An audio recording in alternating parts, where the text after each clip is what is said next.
ก็ขอเจริญพรอาตมาพระมาโนธธรรมคารุโกอยู่วัดยานเวศกวันอยู่ที่ตำบลบางกระทึกอำเภอสามพรานจังหวัดนครปฐมแล้วก็ตัวบ้านเกิดอยู่ที่บ้านต้นลำไยอำเภอท่าม่วงตำบลบ้านใหม่อำเภอท่าม่วงจังหวัดกาญจนบุรีก็ตอนนี้ทำโครงการบ้านพี่สอนน้องก็เป็นโครงการที่คิดขึ้นมาจากจุดเริ่มต้นก็คือเห็นชุมชนในหมู่บ้านเราเนี่ยเป็นชุมชนที่ไม่มีโรงเรียนไม่มีสถานที่ศึกษาก็คือว่าเด็กๆในหมู่บ้านนี่มีโอกาสทางการศึกษาค่อนข้างจะน้อยก็คิดว่าน้องๆเด็กๆที่ได้มาเรียนมาเล่นมาที่บ้านเราเนี่ยทำมาเล่นน้ำมาทำอะไรกันเราน่าจะมีห้องสมุดมีห้องคอมพิวเตอร์หรือมีครูมีใครที่มาแนะแนวมาทำให้เขาได้ความรู้อะไรเพิ่มเติมแล้วก็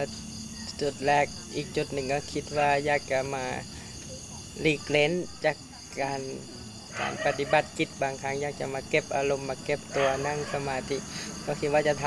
ำกระท่อมที่พักเล็กๆเอาไว้เพื่อพระภิกษุเพื่อนผู้ที่มีความต้องการอยากจะมาปฏิบัติสมาธิก็โครงการบ้านพี่สอนน้องก็เกิดขึ้นมาตรงนี้ก็จากที่ว่าจะทำอย่างไรในชุมชนเราที่ไม่มีสถานทางด้านการศึกษาไม่มีโอกาสที่จะทำให้เด็กๆเพื่อนๆที่ห่างหายกันไปต่างคนต่างไปเรียนได้มีโอกาสจะได้มาพบมาเจอกันก็เลยเริ่มทำขึ้นมาจากบ้านล้างๆทำห้องสมุดทำห้องคอมพิวเตอร์ขึ้นมาก่อนทำเสร็จแล้วก็หาโต๊ะหาเก้าอี้หาไว้บอร์ดหากระดานที่จะทำให้ทุกๆคนได้มาเจอกันพอเด็กมาเจอกันแล้วก็พอเรียนแล้วก็มีการเล่นก็เลยทำสนามกีฬาทำบริเวณริมน้ำให้มันเกิดความปลอดภัยมากขึ้นโดยรวมๆก็คือจะทำที่เรียนที่เล่นให้เด็กแล้วก็มีที่เรียนที่เล่นแล้วก็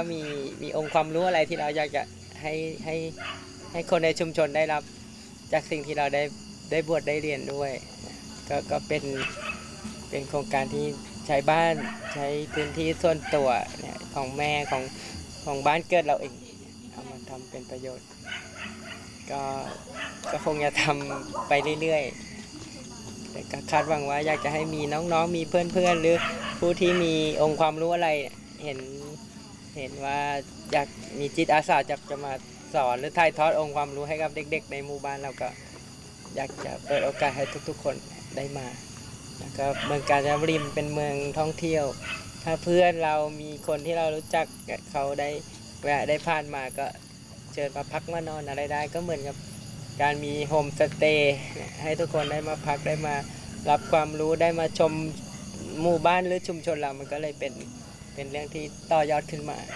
แล้วก็ในความคิดแผนหลักสำหรับการทำบ้านก็ยังคิดว่าเมื่อเราได้องค์ความรู้สำหรับเด็กแล้วจะทำยังไงให้